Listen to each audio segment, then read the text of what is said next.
নিভৃত পল্লীতে গারদের জীবন। মাতৃতান্ত্রিক এই সমাজ ব্যবস্থায় মায়েরাই অধিকাংশ কাজ করেন সংসারে।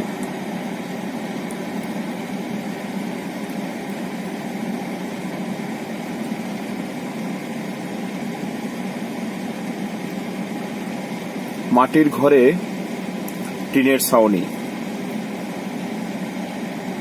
আগে এ ধরনের ঘরগুলো খড়কুটা বা ছন দিয়ে তৈরি করা থাকতো, এখন সেই ঘরে মাটির দেয়ালে টিনের ছাউনি।